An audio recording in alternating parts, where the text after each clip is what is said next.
Buonasera a tutti, benvenuti alla conferenza di questa sera dell'Accademia. La conferenza di oggi la vedete, sicuramente qualcosa di molto interessante, un viaggio nel sistema solare, che verrà raccontato dalla professoressa Paola Cianfarra, che è professore associato presso l'Università di Genova, presso il Dipartimento di Scienze della Vita, dell'Ambiente e della Terra. Ecco, stavo dimenticando della Terra.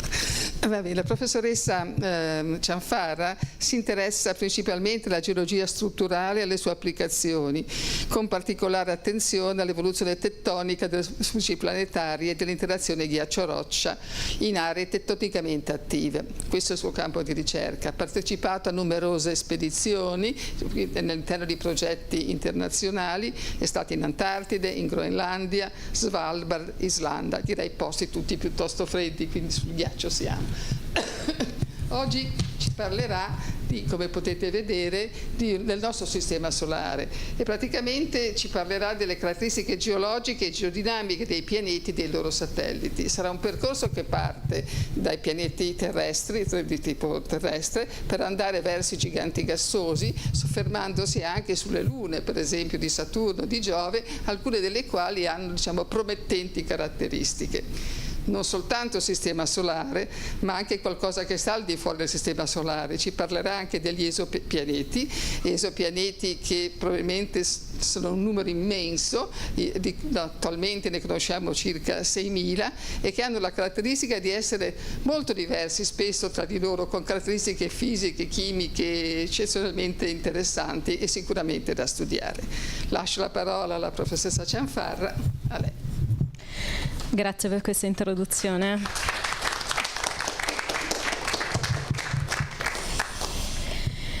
Allora, grazie per l'invito, grazie all'Accademia Ligure, grazie ai colleghi che sono qui, grazie agli studenti, grazie veramente.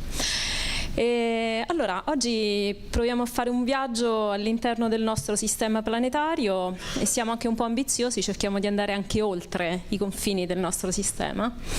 E di cosa parleremo durante questo viaggio? Prima ci dobbiamo dare degli strumenti, quindi prima ci dobbiamo dare, magari cercando di non essere troppo noiosi, qualche definizione. Cioè la comunità scientifica si è messa d'accordo e ha detto: quando parlo di pianeta intendo questo. Ecco, introduciamo questo concetto.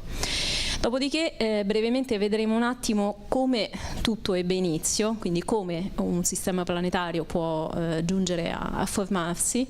Dopodiché effettivamente cominceremo questo viaggio partendo dal Sole fino ai confini e possibilmente oltre.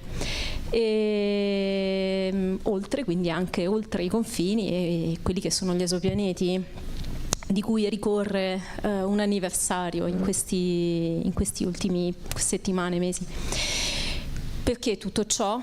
Perché lo sguardo ultimo è quello di andare a cercare luoghi dove esistano le condizioni compatibili con la formazione, la presenza di vita.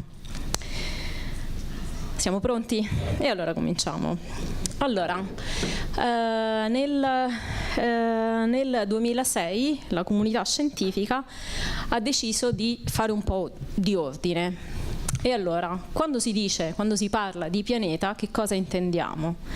Quando parliamo di pianeta intendiamo un oggetto che ruota attorno ad una stella con un'orbita prevalentemente ellittica, non entriamo nel merito delle leggi di Keplero, che abbia una massa sufficiente da esercitare attraverso la sua forza gravitazionale, arrivare ad avere una forma più o meno sferica, secondo requisito, quindi essere in equilibrio idrostatico.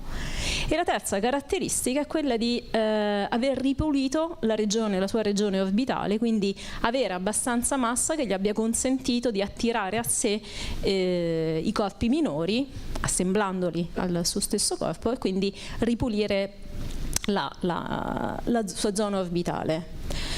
Ora, a parte i più giovinastri, 2006, a molti di noi a scuola insegnarono che tra i pianeti del sistema solare c'era anche questo poverino ai confini, Plutone. Però le cose non stanno più così, perché d'accordo con questa definizione vediamo che Plutone soddisfa solo le prime due condizioni, no? E quindi il problema è che Plutone condivide la sua regione orbitale con molti altri corpi ghiacciati di quelli che si trovano ai confini, nella fascia di Kuiper, come Eris, Eumea, Makeke, e quindi la massa rappresenta solo una piccolissima frazione di tutti gli altri corpi vicini ed è troppo piccola per averli attirati. Morale della favola, è stato declassato al ruolo di pianeta nano.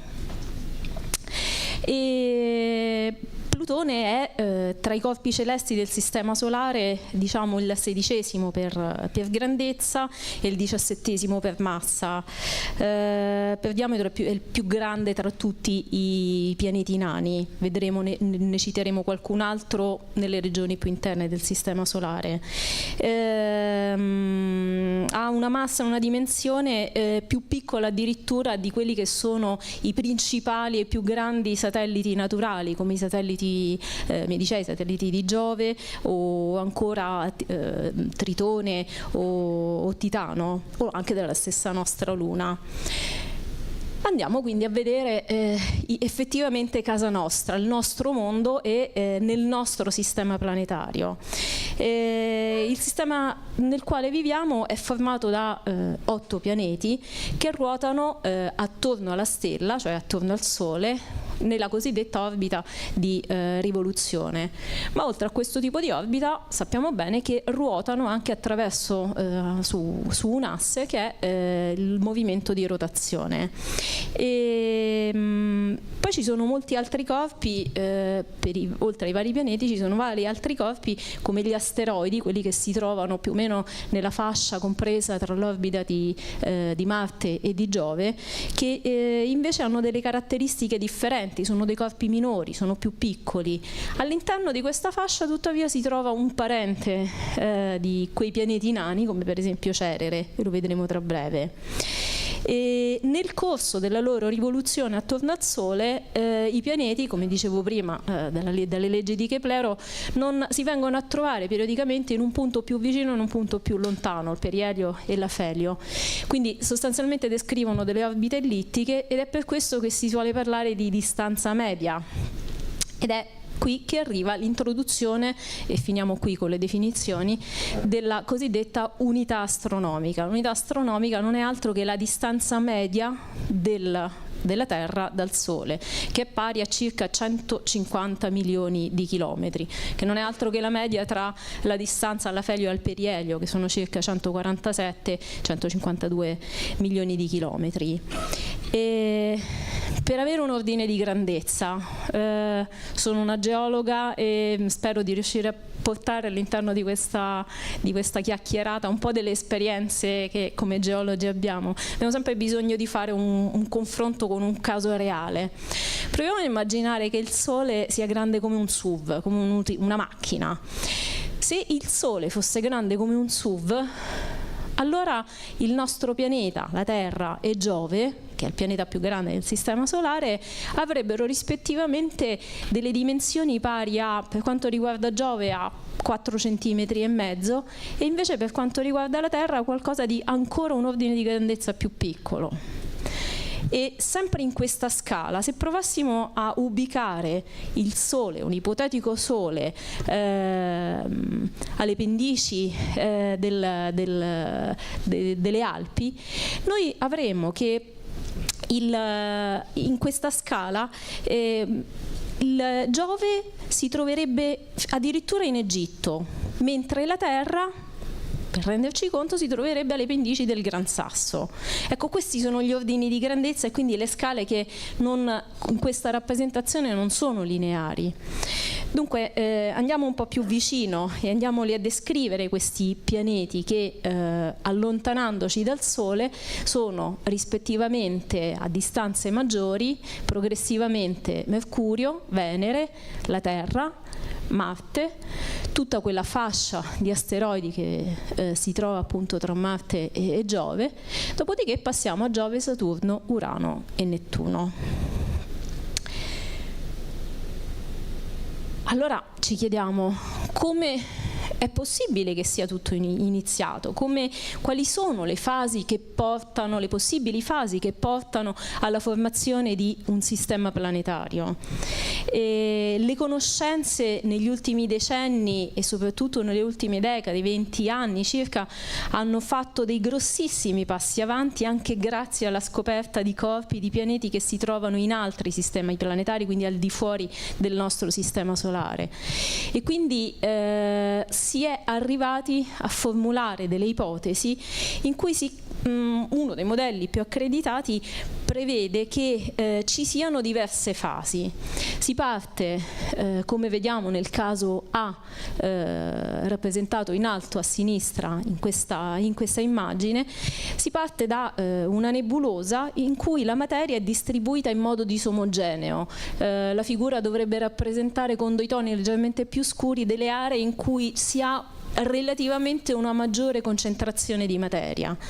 Questa maggiore concentrazione di materia vuol dire che porta la materia progressivamente ad attirare a sé più materia, più energia gravitazionale, e quindi attira a sé ancora più materia, e quindi questo porta ad un collasso gravitazionale che porta alla fase della formazione di una protostella, e siamo quindi alla fase C. Da qui inizia la vera e propria evoluzione di una protostella, in cui il materiale che esisteva precedentemente nella nebulosa va a concentrarsi, come vedete, nella parte equatoriale, a formare un disco protoplanetario, e man mano questa fase si ha una maggiore concentrazione, maggiore energia, fino ad arrivare alla fase D, quella che vediamo in basso sulla vostra sinistra, in cui ci troviamo nella cosiddetta fase di evoluzione di una stella come il Sole, che è la fase T Tauri. La protostella si trova al centro, il disco protoplanetario lungo il piano equatoriale, e ci sono ancora i due getti, dei due fasci polari che gettano materia verso l'alto e verso il basso. Man mano che il tempo passa, fase E, vediamo che la stella comincia a stabilizzarsi e che dal debris disk, quindi dal disco protoplanetario, cominciano ad addensarsi, a condensarsi e a collassare, a formare dei veri e propri corpi sempre più grandi, e quindi cominciano a formarsi i primi protopianeti che man mano che l'evoluzione continua andranno a formare i veri e propri pianeti, così come li vediamo in una fase F, in quello che è il sistema planetario simile al sistema solare come lo conosciamo oggi. Ora, in questo schema ci sono due cose che in questa proposta di evoluzione ci sono due fattori che vanno considerati: la scala del tempo e dello spazio. Allora, guardate, per quanto riguarda, vi ricordate una unità astronomica? Abbiamo detto corrispondere a 150 milioni di chilometri. Guardate come, passando dalla fase A, B, fino alla fase C, la distanza tra quella che è la stella e la protostella rispetto a quella che è l'ultimo pianeta ai confini di questo sistema planetario passa ad un spazio di circa 50 unità astronomiche. Per trasformarlo in chilometri basta moltiplicare per 150 milioni. Si partiva da uno spazio in cui la materia era talmente tanto distribuita in uno spazio ampio da occupare 200.000 unità astronomiche. Ma parliamo del tempo. Alla fine del processo, nella fase F, il tempo che è stato richiesto per poter passare attraverso i vari stadi, le varie fasi che portano alla formazione di un sistema planetario, corrisponde a circa 50 milioni di anni. E qui esce di nuovo fuori il geologo. 50 milioni di anni sulla scala dei tempi umani è tantissimo, ma sulla scala dei tempi geologici provate a considerare che le catene montuose, la formazione della catena alpino-himalayana, quella legata all'ultima orogenesi, ultima in tempi sempre geologici, quindi più recente, più o meno ha richiesto lo stesso periodo di tempo. Quindi stiamo dicendo che per formare un sistema planetario occorre un tempo confrontabile, paragonabile in scala a quello che è richiesto per formare le catene montuose.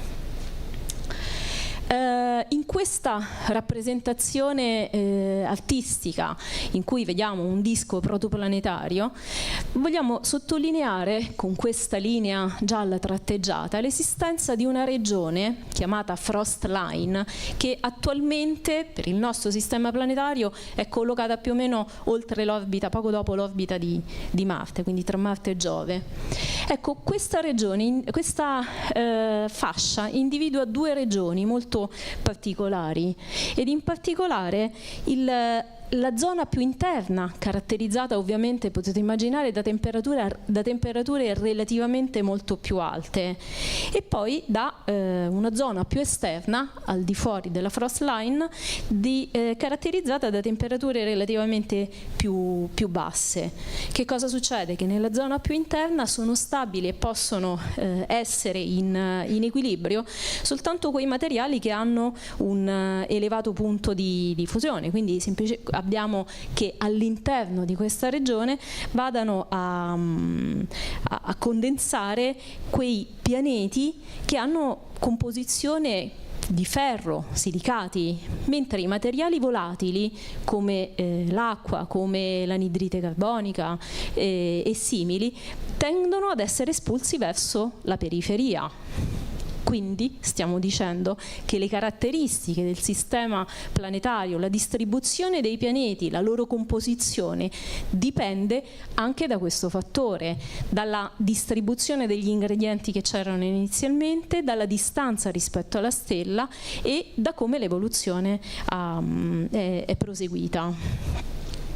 Quindi andiamo avanti ed entriamo nel merito, quindi l'origine, le caratteristiche e l'evoluzione geologica dei pianeti dalla loro formazione in poi dipendono da come è di questi stadi che abbiamo appena descritto, dipendono dalla loro posizione rispetto al Sole, se più vicini o più lontani, quindi ecco perché ci sono dei corpi prevalentemente gassosi, dei corpi invece rocciosi, da cui la distinzione in pianeti rocciosi e pianeti giganti e gassosi. Dipende dalla loro massa. Tanto più massa io ho, vuol dire tanta più energia dalle fasi primordiali, dall'accrezione.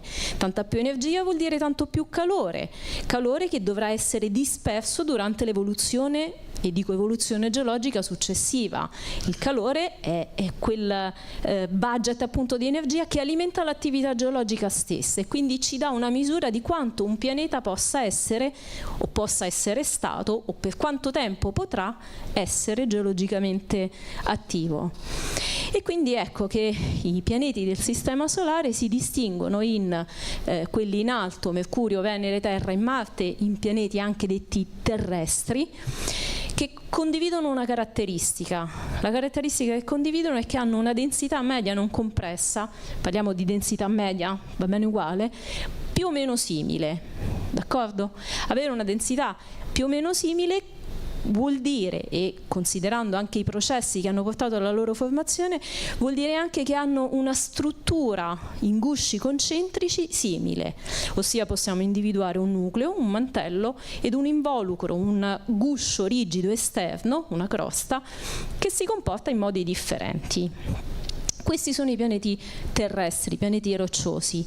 Al di là della frost line abbiamo la formazione di quei pianeti molto più grandi, con densità medie molto più basse. In alcuni casi abbiamo addirittura una densità media inferiore a quella dell'acqua, e che sono fatti prevalentemente di ghiacci, non solo ghiacci di acqua ma anche altri tipi di ghiaccio, e così anche i loro satelliti. Passiamo a vedere le loro orbite. I pianeti, quelli più vicini al Sole, i pianeti interni o pianeti terrestri, hanno delle velocità maggiori, come vediamo in questa animazione. I pianeti invece più esterni sono più lontani dal Sole, risentono in modo ridotto della forza di attrazione come conseguenza della terza legge di Keplero viaggiano, si muovono con velocità inferiori. Quindi l'animazione alla vostra destra è un'animazione in cui la velocità è stata esasperata per vedere. Posso chiedere gentilmente di avviare l'immagine? Sì, grazie. E anche le orbite e il modo in cui ruotano e orbitano attorno al Sole, si muovono nello spazio, è differente nei vari pianeti. Per la maggior parte condivide questo senso di rotazione progrado, a differenza di Venere e di Urano. Per Venere e per Urano il Sole ruotano in senso opposto, diciamo, rispetto a tutti gli altri, per cui il Sole sorge a ovest e tramonta ad est. E nel caso di Urano l'asse di rotazione è praticamente coricato sul piano dell'eclittica, è un po' come se orbitasse attorno alla stella disteso, coricato appunto sul piano dell'eclittica. Questo ha delle conseguenze sul clima e sul fatto che i poli e che questo pianeta sperimenti le più grosse variazioni climatiche, le più grosse variazioni stagionali, mostrando periodicamente polo sud o polo nord rispetto al Sole. Qual è la ragione di questo diverso assetto? Anche su questo la comunità scientifica si sta ancora dibattendo, non abbiamo verità assolute, come sapete la verità viene, o comunque ci si avvicina per step successivi, per approssimazioni successive, si dice, anche sbagliando spesso, e soprattutto grazie anche al confronto tra persone, tra professionalità, competenze differenti, quindi il geologo assieme all'astrofisico insieme ad altri tipi di colleghi. Comunque quello che si crede è una delle ipotesi più accreditate, è che nelle fasi iniziali di evoluzione del nostro sistema planetario, quando i protopianeti erano ancora in fase di formazione, di assemblaggio, c'è stato un periodo, 4 miliardi e mezzo di anni fa, circa 4 miliardi di anni fa, in cui c'è stato un intenso bombardamento meteorico, di cui abbiamo i lasciti anche sulle superfici di questi pianeti che hanno un guscio rigido esterno, i pianeti terrestri, e che in questa fase di bombardamento in alcuni casi sia stato così efficace o così forte tale da generare una ridistribuzione delle masse, per esempio nel caso di Venere, che addirittura possa, o nel caso di Urano, che possa essere stato ruotato il suo assetto. Allora siamo pronti adesso per cominciare effettivamente questo viaggio, quindi cominciamo a parlare del Sole. Il Sole è la nostra stella, la stella che ci dà luce, la stella che alimenta la vita e tutti i processi sul nostro pianeta, e che si è formata circa 4 miliardi e mezzo di anni fa. La possiamo immaginare come se fosse un'enorme palla, un'enorme sfera di gas, la cui composizione è prevalentemente fatta di idrogeno e di elio. Le temperature sono troppo elevate sul Sole per poter avere la presenza di ghiaccio in qualunque sia forma. Si pensi che le temperature variano da circa 15 milioni di gradi nella zona più interne fino ai 6.000 gradi della superficie più esterna. E a queste temperature solidi e liquidi vengono praticamente vaporizzati e ionizzati, e quindi la materia, il materiale di cui è composto il Sole si trova sotto la forma di plasma. È l'oggetto più grande del nostro sistema planetario ed ha una luminosità 400 milioni di volte più grande di quella di Giove, il primo pianeta per massa e dimensioni nel sistema solare. Partendo dall'esterno del nostro Sole individuiamo una zona, la corona, che può arrivare a milioni di gradi, per poi passare alla cromosfera, che è un sottile strato trasparente dell'atmosfera solare, e poi la fotosfera, la superficie del Sole, che è quella che vediamo direttamente con i nostri occhi, che si trova a, dicevamo, una temperatura di circa 6.000 gradi. Poi c'è la zona più interna al nucleo, in cui la dispersione del calore avviene attraverso modalità radiative o attraverso convezione. E dalla superficie incandescente del nostro Sole, e in particolare dalla fotosfera, si innalzano dei plume, cioè dei brillamenti, delle protuberanze di materiale ionico, fasci di particelle cariche, che vanno a costituire il cosiddetto vento solare, e che in alcuni casi arriva ad investire anche la Terra e può generare anche dei disturbi, se non addirittura dei danni, e per le navicelle spaziali o anche per le radiocomunicazioni. Passiamo quindi adesso al primo dei satelliti, il primo dei pianeti terrestri, che è anche il più piccolo che incontriamo, il più vicino al Sole, e questo è appunto Mercurio. Se ne guardiamo la superficie, riconosciamo tutta una serie di strutture, di forme circolari e disposte a raggiera, che ci ricordano un po' anche le forme che conosciamo sulla superficie del Sole. Della Luna. Questo perché Mercurio è caratterizzato da un'atmosfera molto rarefatta, è un po' simile all'atmosfera che avremo qui sulla Terra in alta montagna, quindi è un'atmosfera che difficilmente riesce a trattenere il calore che viene dal Sole. E la rotazione, il pianeta ruota attorno ad un asse che è circa perpendicolare rispetto al piano dell'eclittica, e quindi questo significa che i raggi solari nelle zone polari arrivano veramente in condizioni molto radenti. Questo fa sì che nei crateri che si trovano vicino alle zone polari ci sono delle zone che sono perennemente in ombra, a temperature molto basse, centinaia, 200 gradi sotto zero, e quindi questo fa sì che possano esserci anche dei ghiacci. Grazie ai dati che sono stati raccolti infatti dalla sonda della NASA Messenger, si è avuta la conferma che nei crateri, in particolare nei crateri polari, ci siano delle formazioni ghiacciate. Muovendoci oltre troviamo Venere. Se noi potessimo andare nello spazio vedremmo Venere più o meno in questa maniera, ossia Venere, la caratteristica principale che ci colpisce è il fatto che abbia questa densa atmosfera che preclude la visibilità della sua superficie. A volte viene anche chiamato il pianeta gemello del nostro mondo, della Terra, perché è molto simile per dimensione e possiede, come la Terra, un mantello prevalentemente fatto di silicati che avvolge un nucleo prevalentemente fatto di ferro, e poi questa densa atmosfera che a causa del fatto che Venere non abbia almeno attualmente un campo magnetico ben sviluppato, questo permetterebbe di trattenere la propria atmosfera.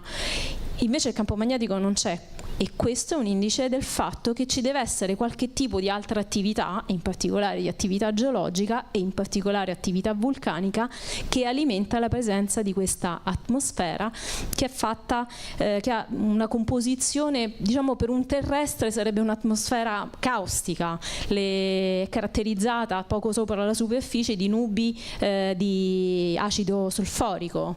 E se noi potessimo togliere questo guscio esterno di questa atmosfera e potessimo vedere la superficie, e come lo facciamo? Come i geologi riescono a studiare le superfici planetarie? Un po' lo facciamo anche sulla Terra, anche se sempre poi ci serve il cosiddetto controllo a terra, il cosiddetto ground truth, utilizzando dei dati satellitari ed in particolare usando dei dati che vengono da missioni che usano le onde radar.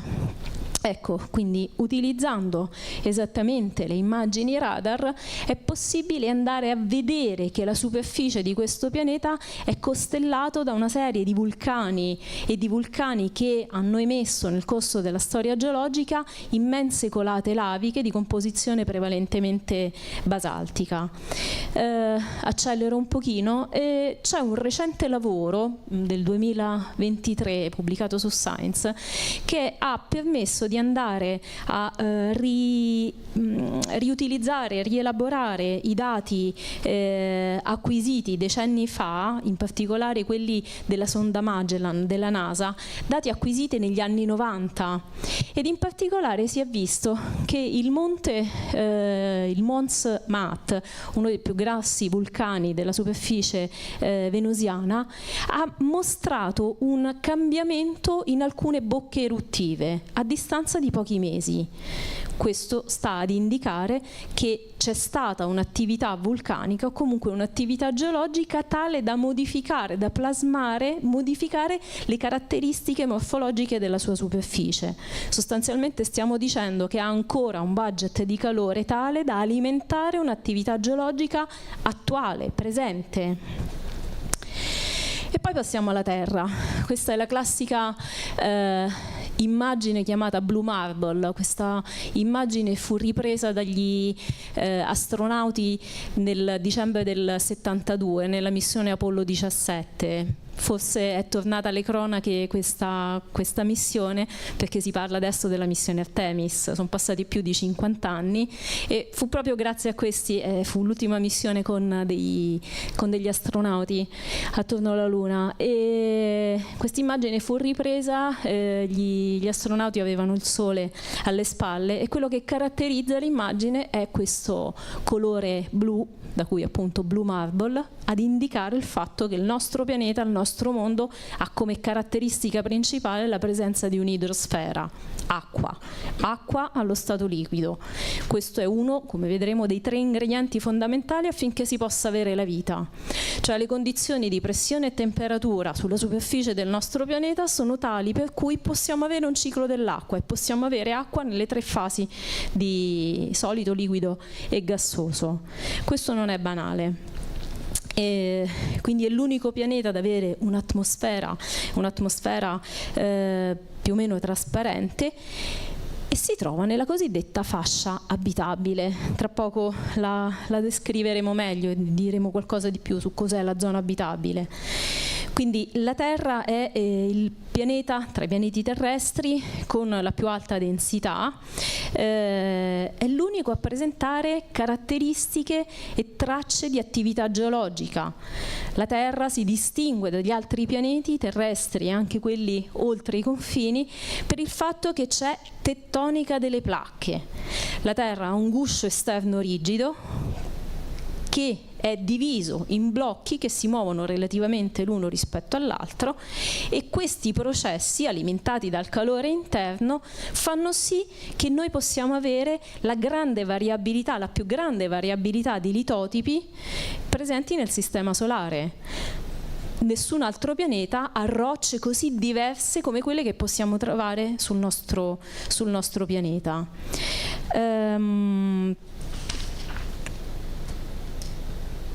Dicevamo, c'è una fonte di calore all'interno del nostro pianeta che fa sì che all'interno del mantello si generino delle correnti di materiale relativamente più freddo, più denso, che tende a scendere e che lascia spazio a del materiale relativamente più caldo, più leggero, che tende a risalire. Non è altro che uno dei modi possibili in cui un pianeta disperde quel budget di energia che aveva sin dall'inizio della sua formazione. E assieme questi moti all'interno del nostro pianeta, mettendoci insieme il fatto che ci troviamo immersi in un campo gravitazionale, sono associati al movimento di questi blocchi rigidi che sono le placche tettoniche, che in alcuni casi si allontanano, in alcuni casi si avvicinano fino ad andare a collidere, e in alcuni casi si muovono prevalentemente con moti orizzontali. E passiamo all'unico satellite naturale che ha il nostro pianeta, che è appunto la Luna. È l'unico luogo in cui l'uomo abbia camminato al di fuori della superficie terrestre, anche se l'ambizione è appunto quella di tornare ed è anche quella di raggiungere altri luoghi, come per esempio Marte. La caratteristica della Luna è quella di avere un'orbita sincrona, di avere un'orbita che prevede, che richiede lo stesso tempo per ruotare attorno al proprio asse e per ruotare attorno alla Terra. Questo fa sì che noi vediamo sempre lo stesso volto della Luna, quello che ci è più familiare. Però periodicamente vediamo di questo stesso volto solo alcuni spicchi, alcune parti, e questo dipende dalle fasi lunari e quindi dalla distribuzione, da come sono nello spazio dislocati Sole, Terra e Luna. Anche sulla Luna ci sono delle regioni in cui si trova dell'acqua e dell'acqua allo stato solido, in particolare del ghiaccio. Quindi ciò che possiamo vedere da questo tipo di immagine è che in realtà è un'animazione, che ci sono delle zone più chiare e delle zone più scure. Le zone più chiare sono delle zone più rilevate, fatte prevalentemente con una composizione di roccia anortositica, mentre le zone più scure vengono chiamate mari e sono delle depressioni colmate da immense colate laviche di composizione piuttosto basaltica. In particolare in alcuni crateri lunari, e la Luna non ha un'atmosfera, almeno non presente, e questo fa sì che i vari impatti meteorici, anche nei tempi geologici più recenti, possano essere più efficaci perché non c'è un'atmosfera che oppone una resistenza e protegge in qualche modo la superficie del pianeta. E quindi troviamo un'intensa traccia di attività legata al bombardamento meteorico, lascito di quelle fasi iniziali di evoluzione del pianeta. Sin dalla sua formazione. Qui, come dicevamo, questa è l'orbita che dovrebbe percorrere la sonda della missione Artemis 2, che come sapete gli astronauti sono ancora in quarantena, avrebbero dovuto andare in orbita da oggi, ma per questioni meteo la partenza è stata rimandata. La missione Artemis ha lo scopo e l'ambizione di riprendere il programma lunare e di riportare l'uomo sulla Luna. Questa in particolare, l'Artemis 2, non prevede un allunaggio, quindi l'uomo non tornerà a camminare, l'uomo, gli astronauti intendo dire, ci sono anche delle donne, non cammineranno direttamente sulla superficie lunare, ma è preparatoria a questa. Ma in tutto ciò quello che dobbiamo sottolineare è il fatto che questo tipo di missioni servono a testare la strumentazione, testare le modalità, andare a verificare quali sono le condizioni, quali sono i luoghi, anche per poter eventualmente sviluppare dei siti in cui l'uomo possa sviluppare delle residenze, lì dove ci sono anche delle risorse, importante avere acqua ad esempio, ma tutto ciò anche per poter avere un ponte per poter raggiungere poi luoghi più lontani, per esempio Marte. Marte è il cosiddetto pianeta rosso, lo conosciamo tutti per la sua caratteristica colorazione rossa, legata prevalentemente al fatto che ci sono dei minerali, degli ossidi di ferro sulla sua superficie. È l'ultimo dei pianeti terrestri, più piccolo della Terra, e qui vediamo in questa immagine in particolare la provincia vulcanica di Tharsis. Vediamo che su Marte si sviluppano 3 edifici vulcanici molto grandi e in particolare più in alto rispetto ai 3 allineati abbiamo il Monte Olimpo, alto circa 27 km, quindi immaginate ci vogliono circa 3 monti Everest per formare il Monte Olimpo. Ma poi un'altra caratteristica qual è? È la presenza di questa depressione lunga, un insieme di canyon che solcano la superficie marziana, che è la Valle Marineris. Come dimensione, per intenderci, ha una larghezza confrontabile a quella che è la distanza tra la costa occidentale e la costa orientale degli Stati Uniti. circa 3.000 chilometri.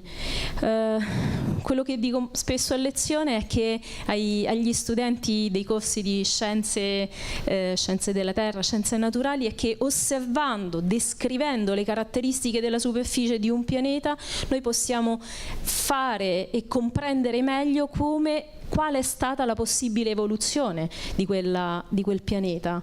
Ecco, immaginate che per poter formare questo canyon così grande, così lungo, immaginate che per poter formare e mantenere ancora oggi un monte alto come il Monte Olimpo o l'allineamento di vulcani della provincia di Tarsis, tutto ciò significa che c'è stata sicuramente un'attività geologica e la comunità scientifica sta dibattendo ancora intensamente sul fatto che ci sia o no attività geologica. Secondo le Sacre Scritture, secondo i modelli più accreditati, in realtà non c'è più attività geologica, cioè il pianeta è freddo, si sta raffreddando, non c'è più motore, energia da alimentare i processi.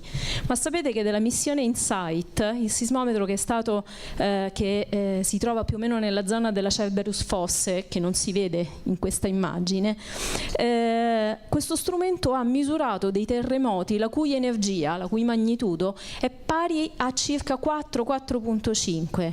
Ora magari sulla Terra ci sono sicuramente dei terremoti molto più forti, ma magnitudo 4 non è poco, non è banale, e vuol dire che qualche processo è ancora attivo e le caratteristiche, studiando la forma d'onda di questi eventi sismici, si è visto che hanno delle caratteristiche simili ai terremoti terrestri che avvengono in particolari condizioni geodinamiche, cioè all'interno delle placche tettoniche.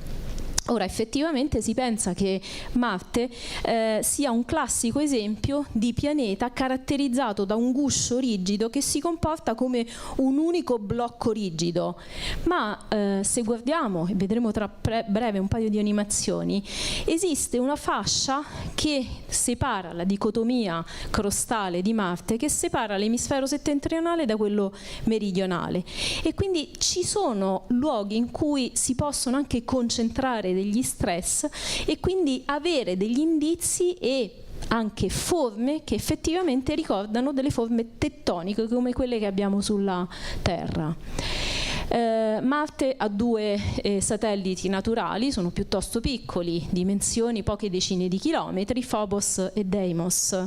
Phobos è più grande, studiando il modo in cui le sonde spaziali vengono deflesse nelle loro orbite attorno a Phobos, dalla loro traiettoria, si è potuto capire, si è potuta ricostruire quella che è la massa, la densità di questi corpi, e si è potuto stabilire che per esempio Phobos sia un corpo che abbia un'elevata, chiamiamola, porosità, ci sono molti vuoti al suo interno. Qualche parolina in più spendiamo su questo pianeta rosso.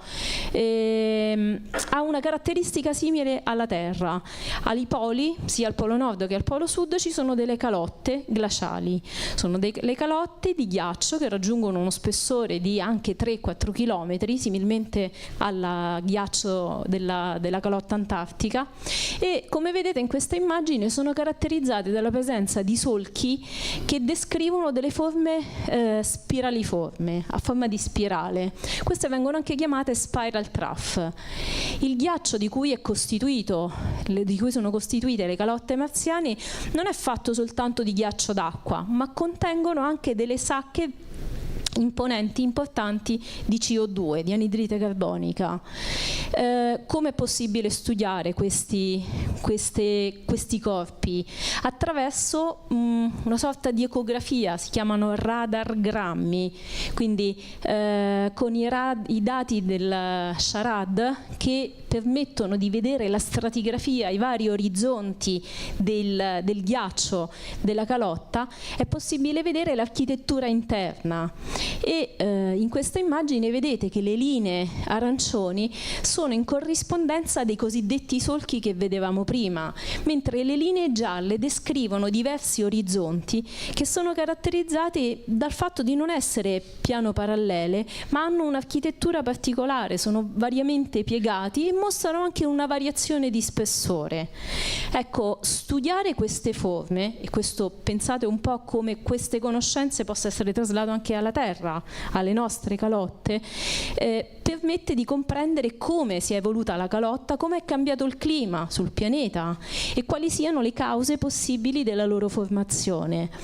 Una delle ipotesi più accreditate per la formazione di questi solchi è che ci sia la competizione, la concorrenza di due fattori: venti catabatici, quindi questi forti venti che scorrono dal centro della calotta verso i margini e che vengono deflessi a causa della forza di Coriolis, quindi della rotazione del pianeta, che provocano sia erosione e sublimazione negli strati esposti, ma anche accumulo e deposizione negli altri strati. Ci sono anche altre, è possibile far partire l'animazione, altre ipotesi che vedono la formazione di questi solchi e che le associano questi solchi alla formazione di vere e proprie discontinuità all'interno della calotta, quelle che i geologi chiamano delle faglie, cioè dei movimenti relativi tra blocchi di ghiaccio che consentono appunto di replicare la stratificazione interna del ghiaccio. Osservazioni simili sono fatte anche nella calotta polare del Polo Sud e perché è importante e perché ne parliamo? Perché se queste discontinuità, queste fratture esistono veramente, sono i luoghi che potrebbero andare ad intercettare queste grosse sacche di volatili, di CO2, e quindi diventano la via preferenziale attraverso i quali i fluidi possano migrare e essere immessi, per esempio CO2, e ritornare in atmosfera. L'atmosfera di Marte è un'atmosfera molto rarefatta, ma fatta prevalentemente con una composizione prevalentemente di CO2. Torniamo alla Terra, ci sono delle similitudini. Sapete che in Antartide, sotto la calotta polare, sotto 4 km di ghiaccio, esattamente al centro del continente, esiste un lago molto grande, il cosiddetto lago Vostok, una lunghezza di circa 300 km. Come lo studiamo? Lo studiamo attraverso dei radargrammi, cioè attraverso dei dati simili a quelli che vedevamo prima di Marte, dei dati Sharad. E questi dati, che permettono di vedere la stratificazione interna del ghiaccio, permettono anche di vedere la forma del basamento roccioso, e quindi questo ha permesso di ipotizzare che le depressioni all'interno del quale si formassero e si accumulasse l'acqua alla base della calotta polare fossero delle depressioni di origine tettonica. E qui si dovrebbe vedere una animazione in cui, gentilmente si può partire qui in basso a sinistra. Si vede come attraverso l'attività di faglie che tagliano l'intero spessore crossale di circa 34 km, così come derivato da dati di altri colleghi americani sulla base di dati gravimetrici, è possibile generare le forme di queste depressioni. Ora, qualcosa di analogo e di simile può succedere anche su Marte, e in particolare ci può essere un'interazione tra i movimenti del basamento roccioso e quelli che sono i modi in cui il ghiaccio si accomoda al di sopra delle asperità del basamento roccioso. Possono partire le due animazioni? Qui vediamo sulla sinistra e sulla destra due animazioni.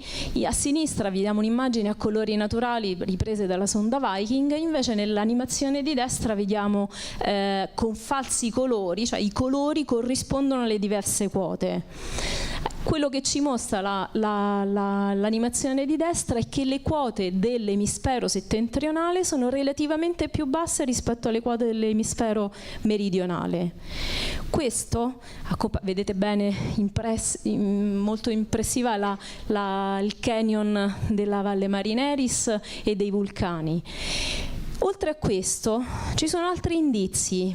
Lungo la cosiddetta dicotomia, cioè questa fascia che separa le zone a più bassa quota rispetto a quelle relativamente a quota maggiore nell'emisfero meridionale, si trovano una serie di indizi morfologici che sono simili a delle linee di costa. Non solo, se noi andiamo avanti, nella zona di atterraggio della missione Perseverance, in particolare nel cratere Jezero, riconosciamo uno degli esempi più noti di forme che quando li trasliamo sul pianeta Terra li associamo ad acqua che scorre, quindi a delta fluviale. In particolare questo cratere era un antico lago e aveva due zone in cui fiumi arrivavano e si immettevano, generando delle forme come queste. Questo, assieme a dati che derivano sempre da satellite, quindi dati orbitali, analisi spettrali dei materiali che riflettono la luce in modo differente, ha permesso di ipotizzare prima e di scoprire, di toccare relativamente con mano, di toccare quando i primi rover sono arrivati con la Mission Opportunity, ad esempio, a campionare le rocce, a verificare che esistono dei minerali che si possono formare soltanto quando c'è acqua e c'è acqua per un lungo tempo. Tutto ciò insieme ha portato ad una serie di indizi che ci consente oggi di ipotizzare che esistesse un periodo nella storia geologica di Marte, alla fine del Neochiano, all'inizio dell'Amazzoniano, quindi parliamo di circa 3,5 miliardi di anni fa, in cui potesse esistere un unico grande oceano che occupava l'intero emisfero settentrionale o più oceani tra loro interconnessi. Passiamo adesso, andiamo oltre e passiamo a quella fascia di materiale più distribuito spazialmente che si trova appunto tra Marte e Giove e parliamo quindi della fascia di Kuiper. All'interno della fascia di Kuiper noi troviamo alcuni corpi principali, sono tutti, nessuno ha il rango e può essere definito un vero e proprio pianeta. La metà della massa di questa fascia di materiali, di polveri, di sassi, di blocchi, delle dimensioni che vanno dal pulviscolo fino a quella che è la dimensione di Cerere. Cerere in particolare è un pianeta nano, come abbiamo detto, per quel poverino che era stato declassato all'inizio di questa chiacchierata. Ecco, dicevamo, metà della massa della fascia degli asteroidi è concentrata in 4 corpi principali: Cerere, Vesta, Pallade e Igea. E andiamo un pochino più veloci. Cerere, abbiamo detto, è abbastanza grande, ha un diametro di circa 950 km, è il più grande corpo della fascia degli asteroidi e la sua massa è sufficiente a sconferirgli una forma più o meno sferica, quindi essere in equilibrio idrostatico, però non ha ripulito lo spazio attorno a sé, quindi secondo le definizioni che ci siamo date all'inizio non può essere chiamato un pianeta. Passiamo a Giove, il più grande pianeta del Sistema Solare, superata quindi la fascia degli asteroidi, il primo gigante gassoso. Ha un diametro che è circa 11 volte quello terrestre ed è un pianeta fatto prevalentemente di gas, quindi non ha una superficie esterna, un guscio rigido esterno. Ha un'atmosfera piuttosto turbolenta, come testimoniato dal grande occhio rosso che vediamo anche da queste immagini. 4 satelliti principali, i cosiddetti satelliti medicei: Callisto, Ganimede, Europa ed Io. Accelero un attimino. Ganimede è il più grande satellite presente all'interno del Sistema Solare. Qual è la sua caratteristica? Il fatto di avere un guscio esterno rigido fatto prevalentemente o totalmente di ghiaccio. E come vediamo da queste immagini possiamo distinguere delle zone più chiare e delle zone più scure. Zone più chiare sono quelle che riflettono più luce, quindi si dice che hanno una maggiore albedo, rispetto ai cosiddetti dark terrain, i terreni più antichi, più scuri, che invece riflettono molto meno la luce. come i geologi possono comprendere le caratteristiche sia superficiali ma anche della sottosuperficie. Nuovamente non ci è data ancora la possibilità di andare direttamente lì e campionare, come ci piacerebbe fare col nostro martello, la nostra bussola e poi portare i campioni in laboratorio, ma ci dobbiamo accontentare dei dati che derivano dai satelliti. Quindi attraverso i dati satellitari come lavora un geologo? Va a descrivere, va a studiare come la luce viene riflessa, quindi la diversa albedo, e questo consente di creare delle mappe, delle carte geologiche in cui associa a diversi colori diverse tipologie di materiali affioranti che si trovano in superficie, anche diversi tipi di materiale di diversa età. Ma poi si può anche andare a mappare, a tracciare quelle che sono le strutture, le discontinuità, le strutture tettoniche che solcano le caratteristiche, la superficie di questi pianeti. E dalla superficie è possibile andare anche alla sottosuperficie. Ora, per questi satelliti, come per quelli che vedremo dopo, non abbiamo a disposizione dei radargrammi come quelli che abbiamo nelle calotte marziane o per il pianeta Terra.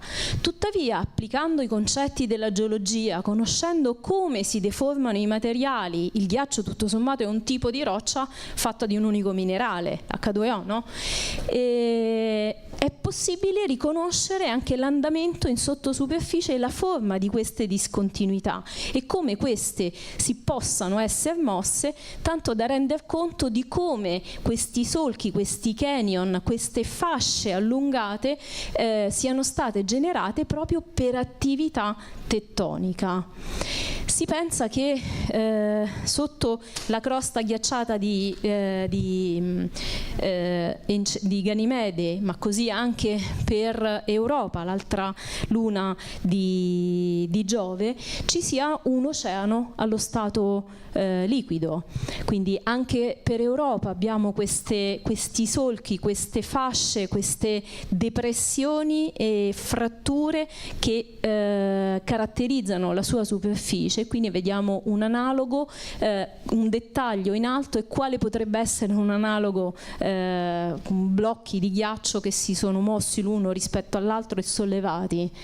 Si pensa che esista appunto un oceano, dicevo, ghiacciato al di sotto, e abbiamo avuto, in realtà inizialmente erano solo degli indizi che facessero presupporre la presenza di questi oceani, ma andando avanti, scusate, qui una piccola digressione, vediamo Io, un'altra delle lune Medicee, che è un satellite piuttosto piccolo. Essendo piccolo avrebbe dovuto disperdere quel budget di calore che si portava sin dalla sua formazione molto presto, quindi rappresenta un po' un'anomalia, perché in realtà Io, come vedete anche da questa immagine, è caratterizzato da una serie di edifici vulcanici, quindi è uno dei corpi del sistema solare con la maggiore attività vulcanica. Questo significa che ha ancora tanto calore, però dovrebbe averlo già disperso tutto quel budget di calore che aveva dall'inizio.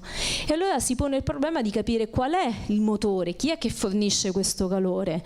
Ed ecco qui che torniamo a ciò che stavamo dicendo a proposito di Ganimede e di Europa. Esistono dei meccanismi di attrazione gravitazionale esercitata da Giove, che è molto grande, sui suoi satelliti, e sugli altri satelliti per la coazione gravitazionale esercitata anche da Ganimede, che è molto grande, che vanno a disturbare, a distorcere, a deformare i vari corpi, e quindi si dice si crea un attrito mareale, cioè questa forma, questa distorsione, mentre il corpo continua il suo moto di rotazione e rivoluzione attorno al proprio asse, attorno al pianeta a quale orbita, genera un attrito che genera calore, ed è proprio questo calore si ritiene essere la causa, la fonte di energia che alimenta l'attività geologica di Io, ma anche quello che dà il calore affinché l'acqua possa essere allo stato liquido al di sotto della crosta ghiacciata di Ganimede, di Europa, ma anche di Encelado. Encelado è una delle lune di Saturno, E ricorre in queste settimane il ventennale del 2006, fu dichiarata, avvenne il comunicato della NASA che mostrò come dal polo sud di Encelado, qui vediamo una rappresentazione artistica, quindi il polo sud è rivolto verso l'alto, in cui si vede che ci siano una serie di fratture che tagliano l'intera crosta ghiacciata del satellite, e le sonde spaziali furono in grado di viaggiare attraverso questi getti, questi geyser, e quindi campionarli. È una sorta di attività vulcanica, viene chiamato criovulcanismo. Di nuovo, applicando le metodologie dei geologi, si possono mappare le strutture, si può addirittura andare a proporre dei modelli di evoluzione che spiegano come queste strutture si siano formate e come si siano evolute, e quindi perché le fratture hanno un ruolo importante nel collegare l'interno con l'esterno del pianeta, e quindi le vie preferenziali attraverso i quali i fluidi possano muoversi. Qui siamo sul più grande satellite di Saturno, caratterizzato dal fatto che mentre sulla Terra abbiamo le condizioni di pressione e temperatura per avere un ciclo dell'acqua, su Titano abbiamo le condizioni di pressione e temperatura per avere un ciclo del metano, e quindi abbiamo immensi laghi di metano. Mi piace citare questo esempio, Mimas, che è un'altra delle lune di Saturno, che ha questo grosso cratere di dimensioni molto ampie legate ad un impatto che avvenne all'inizio della sua storia geologica, e che ha come vedete, delle similitudini con quella che è la Morte Nera. Qualcuno ha ipotizzato che l'autore di Guerre Stellari si fosse ispirato a Mimas, ma in realtà il film è uscito 3 anni prima della prima immagine, che la prima immagine fosse acquisita di questo satellite. E quindi andiamo ancora verso i confini del sistema solare, andiamo quindi verso Urano, che è un gigante ghiacciato, ma questo non significa che è fatto solo di acqua. È un gigante, così come Nettuno, fatto prevalentemente di idrogeno ed elio, e di metano e di ammoniaca. Questo gli conferisce questo tipo di colorazione. Si pensa che possano avere un nucleo ghiacciato, e Nettuno ancora è sempre un gigante, ma alla periferia, quindi temperature basse, abbiamo prevalentemente ghiacci. Muovendoci, viaggiando ancora un po' oltre, mi sono dilungata troppo, quindi cerco di accelerare, andiamo nella cosiddetta fascia di Kuiper.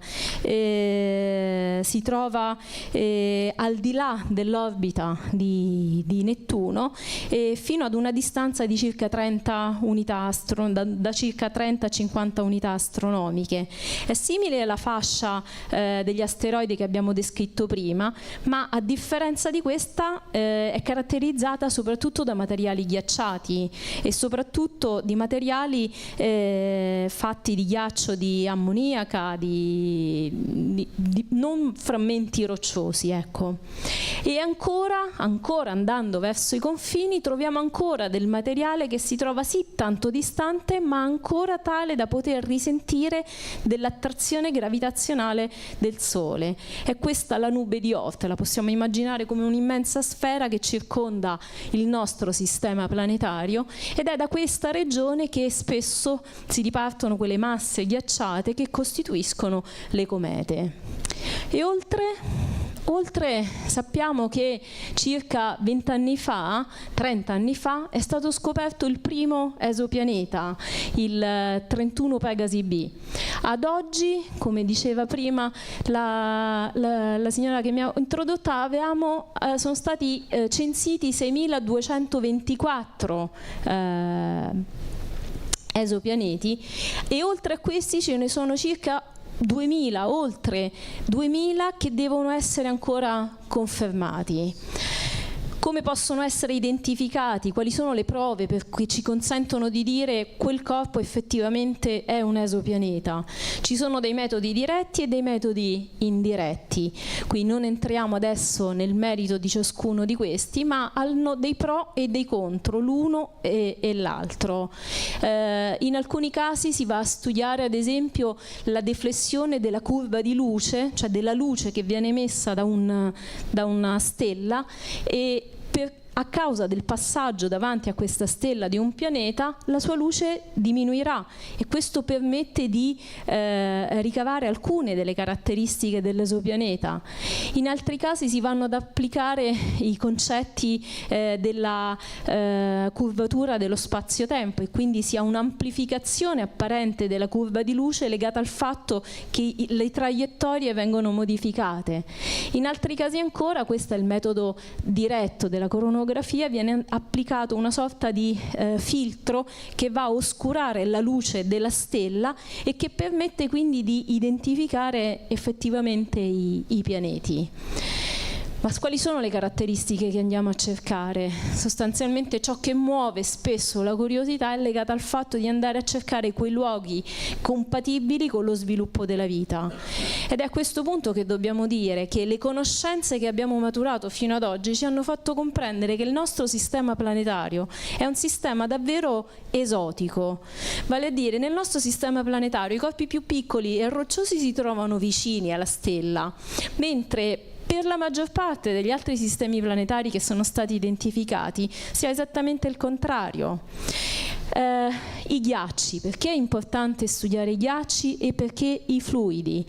Perché noi sappiamo che sulla Terra esistono forme di vita che si trovano in condizioni lontani dalla luce, lontani da approvvigionamento del Sole, e che forme di vita che si nutrono degli ingredienti che vengono immessi sui fondali oceanici da attività idrotermale, da attività vulcanica. Ecco, questi ambienti così estremi, così remoti, sono simili agli ambienti che si possono trovare su altre superfici planetarie, sono simili ad ambienti che ci sono anche sulla Terra in condizioni remote e isolate, come il lago Vostok che citavamo prima. Ma per avere la vita noi abbiamo la necessità di avere 3 ingredienti contemporaneamente. Abbiamo bisogno dell'acqua, e in particolare dell'acqua allo stato liquido. L'acqua è un importante solvente. Abbiamo bisogno dei mattoni fondamentali della vita, della chimica, quindi di quelli che sono gli elementi della tavola periodica, che sono elementi biogenici. E poi abbiamo bisogno dell'energia, cioè di un apporto energetico che permetta l'instaurarsi delle reazioni chimiche. Quindi sostanzialmente, per avere acqua allo stato liquido noi dobbiamo far sì che il pianeta abbia innanzitutto una superficie rigida esterna capace di contenerla quest'acqua allo stato liquido, possibilmente che abbia un'atmosfera, e perché abbia e mantenga questa atmosfera e preservi le condizioni di pressione e temperatura per avere acqua, si debba trovare ad una distanza dalla stella che non è né troppo grande né troppo piccola. Se fosse troppo piccola arriverebbero troppi fotoni, troppa energia e tutta l'acqua evaporerebbe. Viceversa, se si trovasse troppo lontana la temperatura sarebbe più bassa, arriverebbe meno energia, comincerebbe a formarsi del ghiaccio, e in un meccanismo che si amplifica sempre di più si arriverebbe ad aumentare l'albedo, l'energia viene riflessa sempre di più e quindi il pianeta si raffredda sempre di più fino ad arrivare a una sorta di palla di ghiaccio. Ma c'è la geologia che ci salva, c'è la geodinamica, ci sono i processi geologici e geodinamici che consentono di instaurare dei meccanismi di feedback negativo, cioè delle retroazioni che tendono a stabilizzare il clima, che aiutano, come i processi geologici, a far sì che i cosiddetti gas serra restino in una sorta di equilibrio tale per cui l'acqua alla fine possa restare anche allo stato liquido. ok? Quindi tutta questa chiacchierata vuole arrivare a concludere che è importante considerare la cooperazione tra geologi, geofisici, astrofisici, per poter comprendere e caratterizzare questi sistemi complessi che sono gli altri mondi oltre al nostro mondo, e quindi le conoscenze che noi abbiamo sviluppato sul nostro pianeta le possiamo poi tentare di applicare anche ad altri ambienti, ad altri mondi. Quindi con questo spero di essere riuscita a farvi comprendere qual è il piccolo ruolo che il geologo può dare in questo tipo di studi e l'importanza soprattutto di lavorare in equipe. Vi ringrazio per l'attenzione.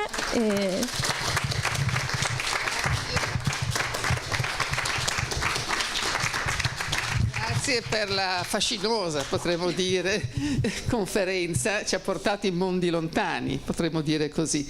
Abbiamo tempo per qualche domanda. Qualcuno vuole fare una domanda? Buonasera.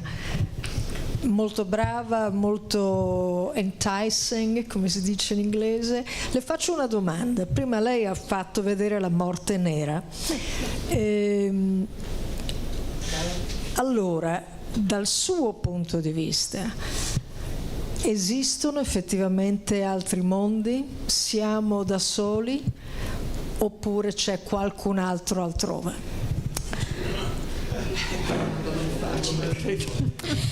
Provo a darle due tipi di risposte.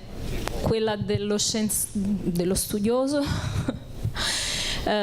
Come geologo non ho elementi per poter sostenere, non ho la prova necessaria e sufficiente per poter garantire che ci sia vita su altri mondi.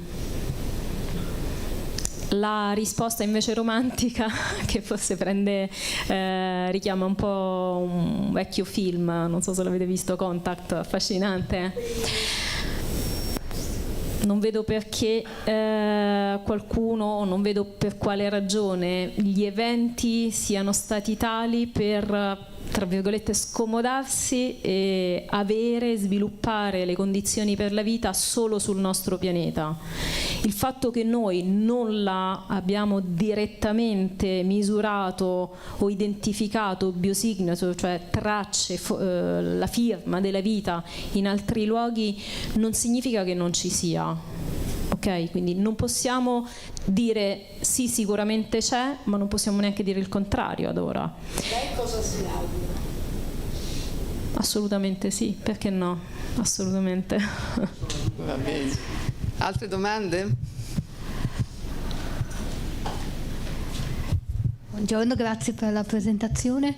Grazie. Interessantissima. Se ho capito bene, Venere ha un'atmosfera che continuamente si disperde, continuamente viene rigenerata dai vulcani, è giusto? Sì. Ok, allora una domanda.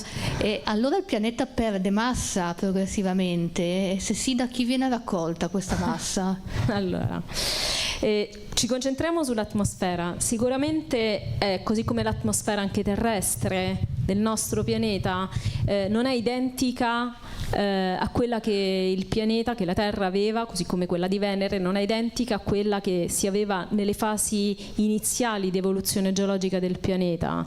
L'evoluzione geologica appunto è tale per cui quelli che erano i gas intrappolati nella fase iniziale, l'atmosfera primordiale, poi si modifichi, possa essere dispersa nello spazio, e se ci sono altri ingredienti come per esempio un campo magnetico, un'attività geologica, un'attività vulcanica che immette in atmosfera dei gas al di fuori dei gas, questa possa andare a contribuire a generare o a modificare l'atmosfera originale. Quindi sicuramente è un'evoluzione che dipende da diversi fattori interni ed esterni, e quindi i ruoli geologici giocano un fattore predominante, importante. E dove vada a finire? Mi ricollego anche a che fine ha fatto tutta l'acqua che si trovava su Marte, di questi oceani. Non abbiamo una risposta, però sicuramente ci troviamo in sistemi complessi in cui cooperano diversi fattori, variazioni delle caratteristiche della stella, un maggior apporto di energia, cambiamenti nelle caratteristiche endogene del pianeta, possono cambiare le condizioni superficiali di pressione e temperatura, per cui i fluidi, inclusa l'acqua, possano in qualche modo evaporare ed andare via o nello spazio interstellare, o secondo alcuni studiosi, parte di questo materiale può restare intrappolato nel regolite o nei livelli più superficiali di questi gusci rigidi, come delle sacche di volatili, di fluidi che restano intrappolati in alcuni luoghi specifici, come per esempio al di sotto del regolite o al di sotto sul fondo di alcuni crateri dove non arriva la luce diretta del Sole. Quindi la domanda è molto interessante e non c'è una risposta semplice e univoca. Bene, grazie. Altre domande? Ancora una laggiù.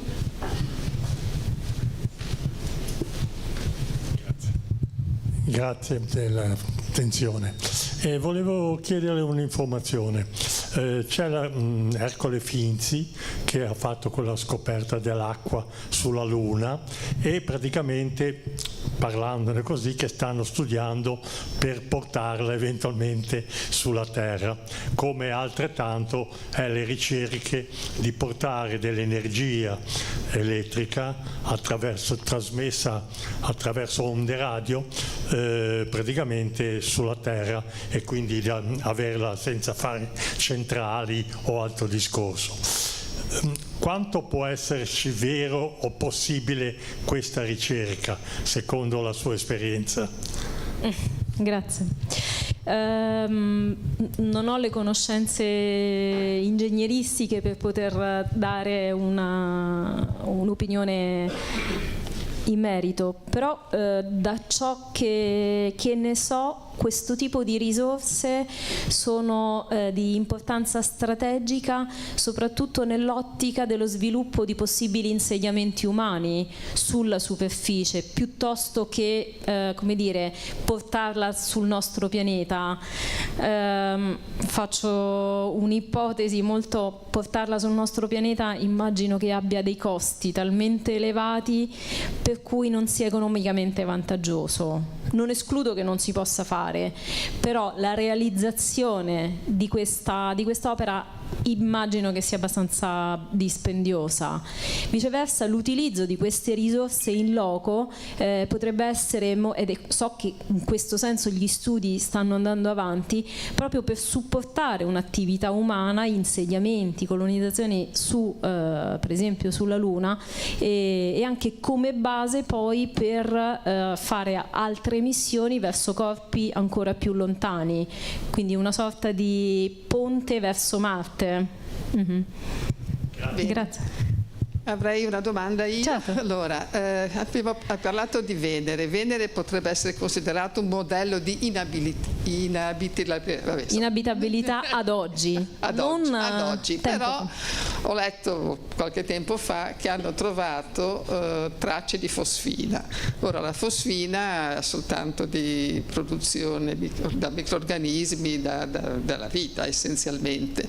Quindi c'è qualche possibilità che anche in ambienti così estremi come quello appunto di Venere ci possa essere eventualmente vita? Punto interrogativo. Tornando a quello che dicevamo prima, assolutamente la probabilità, la possibilità, sì, assolutamente sì. Non ne abbiamo ancora le tracce, le misure dirette, quindi, e poi è un sistema dinamico in evoluzione, quindi non è detto che in passato le condizioni fossero anche più propense allo sviluppo della vita. A completamento, perché ho sempre il ricordo, però più o meno, che questa fosfina, appunto, che è una biotraccia essenzialmente, è stata trovata in circa 50, 70, 80 chilometri d'altezza in atmosfera, dove ci potrebbero essere condizioni non troppo distanti da quelle che abbiamo sulla Terra, sia in temperatura sia in pressione, quindi una probabilità probabilmente esiste. Assolutamente sì, ma basti pensare che anche sulla Terra ci sono tracce, firme di vita anche in ambienti geodinamici oceanici impensabili a decine di chilometri di profondità, nelle zone di subduzione dove ci sono dei fluidi, le condizioni di altissime pressioni, altissime temperature, quindi assolutamente c'è la possibilità, insomma. Sì. Va bene, allora ringraziamo c'è anche una domanda. Buonasera. Volevo chiedere se gli elementi che sono sulla Terra, soprattutto quelli più pesanti, sono stati prodotti dal nostro Sole o c'erano già prima, sono stati organizzati in qualche maniera? Ecco, questo, grazie. Sì, il Sole, sicuramente l'attività, la fornace del Sole e tutti i processi fisici che avvengono al suo interno producono durante l'evoluzione della stella i vari elementi della tavola periodica.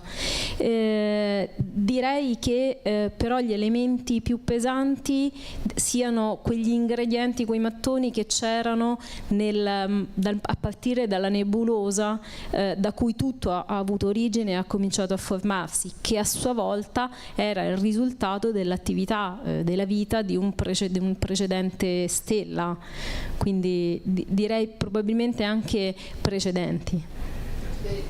Allora ringraziamo ancora la professoressa e prima di andare via ti devo dire una cosa. Questa settimana ci saranno ancora 2 conferenze in ambito scientifico. Ce n'è una in più.